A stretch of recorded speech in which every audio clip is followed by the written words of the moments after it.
අම්මා නුඹ දෙස බලා නුඹ සතුටින් ඇතැයි සිතා නුඹ මගේ මුළු ලෝකයයි සදා මා නුඹගේ කඳුළු මනාලේ මා නුඹගේ කඳුළු මනාලේ කඳුළු මනාලේ කඳුළු මනාලේ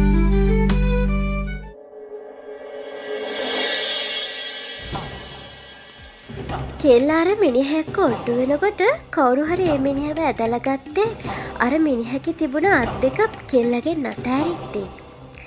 එතන හිටියේ වෙන කවුරුත් නෙවෙයි අභිලාෂ් ඒ වගේම ඩිලාන්.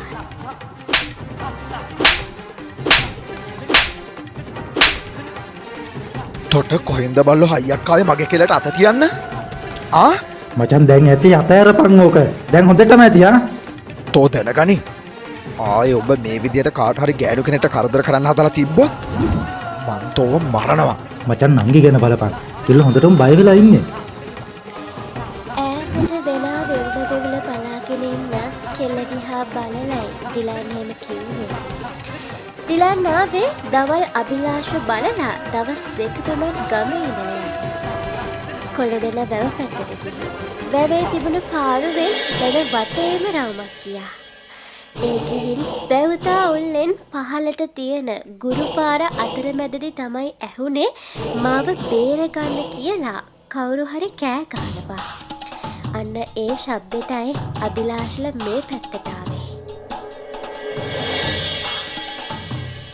මචන් ඩිලා උඹ ගිහින් නොස් එකක් දාගනි. ඔය එහා වැටපෙන්නාම අපේ වත්ත. ඩිලාන්ට යන්න ඇරලා අභිලාෂ් ගියේ බයේ වෙවුලාඩන කෙල්ල ළඟට. කෙල්ලගේ නිරාවරණය වූ පපු ප්‍රදේශයේ අර මිනිහගේ නියපොතුවලට හීරිලා. ඇඟටම ඇනුනේ දියරෙද්ද නිසා කෙල්ලගේ නාරි දේහය ඕනවටත් වඩා කැපිලා පේනවා. ඇගේ වෙවුලන තොල් දිහා බලාගෙන හිටපු කොල්ලා එක පාරටම කළේ තමන්ගේ අත දිගහැරලා සොහාන්ගේ කම්බලට සැර පහරක් ගහපු එක.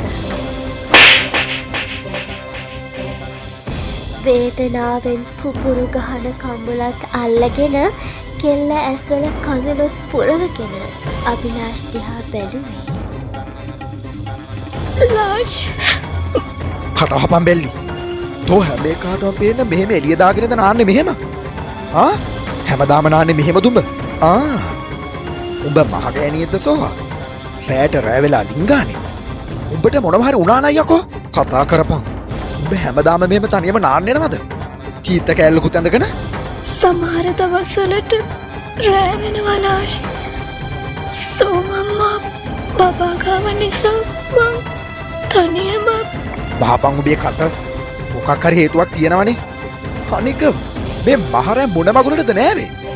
ලාෂ් ආයේ මම ඔබට කියන්නේ නෑ සෝවා. නාන්න මෙච්චර දුර ඉන්න ඕනේ නෑනේ. අපේ ගෙදරින් ඇවිත් නා ගන්නවා. එහෙටත් මේ දොර වගේමනේ. කවුරුත් එන්නේ අපේ වත්තට. අනික නානවා අපේ එන්නෙත් නෑ. වතුර අදින්න ඕනිත් නෑනේ. ටැංකියේ වතුර තියෙනවා හැම වෙලේම. බබාව අපේ අම්මට දීලා කලින්ම නා ගන්න වෙවි. තේරුණාද? කතා කරනවා සෝහා. තේරුණාද?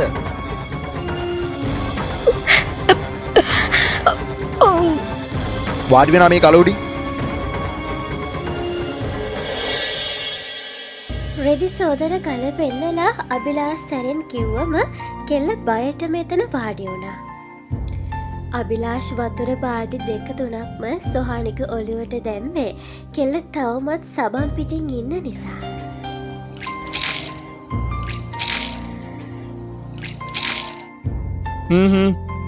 දැන් ඇති. ඔළුව පිහදගෙන ඇඳුම් ඇඳ ගන්නවා. ලාෂ් ඔයා ආග බලා ගන්නකෝ. අනේ මේ තමුසගේ ඔය හැම මගුලම ඔය චීත්තෙන් මට පෙනුණා. මට ආසානයක් නෑ. හැඳ ගන්නවා මගුල. අභිලාෂ් එහෙම කියම ටිකක් ඈතට ගියා. කෙල්ලත් ඇඳුමත් දාගෙන ඉක්මනටම අභිලාෂ්ගේ පිටිපස්සෙන් ගියේ අර මනුස්සේවි කියලා බයටමයි. ගැහැණොහෙත් කොච්චර ශක්තිමත් වුණත් ගැහැණියකට පිරිමියෙක්ගේ ආරක්ෂාව ඕන. විශේෂයෙන්ම සොහානි වගේ කෙනෙකුට දැඩි ලෙසම ආරක්ෂාව රැකවරණය ඌමනයි. අපේ අප්පි මේ අපේ දොස්තර මහත්තයා නෙවෙයි. චූටි නෝන කොහින්ද හම්බ වුනේ? මම මේ පපුවේ ගිනිපත් වෙලා හිටියේ. මේ කෙල්ල ගොම්මන් වෙලාවේ ලින්දට ගියා. ඒකට බබාව අරගෙන ගොම්මනේ බහින්න බැරි කමට හිටියේ මහත්තයෝ. කෝසෝමනෙන්දි සෝසමල එයා හොඳටම නිදි මහත්තයෝ. හරි වැඩේ සෝමනෙන්දි වැස්සක් එනවනේ. දැන් මොකද කරන්නේ? මහත්තයා වාඩි වෙන්නකෝ. මම තේ කහ ටිකක් හදාගෙන ඉන්නම්. වැස්ස අඩු වෙනකම් තේ ඩිංගක් බොමු.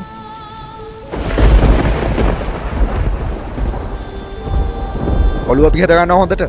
බලනවා. තවම වතුර බේරෙනවා. අබිලාස් සැර කල්ල කිව්වා.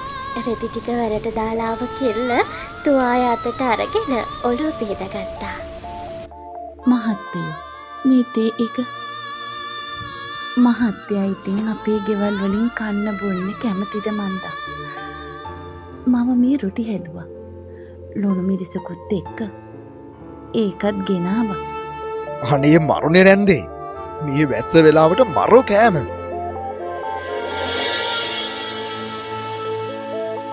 අබිලාස් රොටියක් කාලා තේක බොනකොටයි සොහානි ගේ ඇතුළේ ඉඳලා බබාවත් වඩාගෙන ස්තෝප්පු කෑල්ලට ආවේ.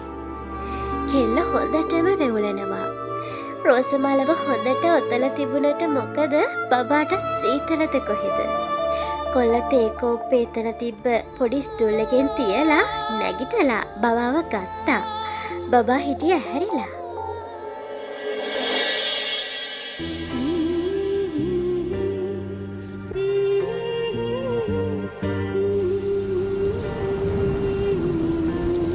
මගේ මනික සීතලද?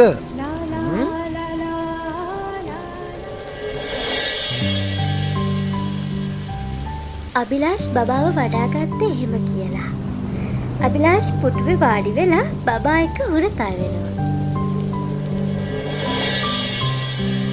මොකද ඔයි වෙවුලන්නේ? සීතලද? ගන්නේ බකමුණින්ද තමසේ? මේ තේක බොනවකු. ඔය ඒ පාර පුච්චගත්තා නේද කට?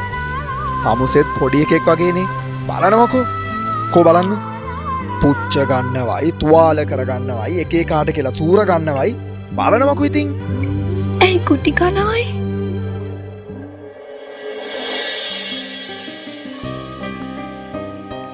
අබිලාෂ් රවල බැලුවේ කෙල්ල කියපුවේ කතාවට. ඇත්තනේ තමන්ගේ කෙල්ලට කනට ගැහුවනේ. දෙනවා දැනගනින්. තව එකක්. එකට එක කියනවට. කෝ මටත් පෝනා තේ උගුරක්.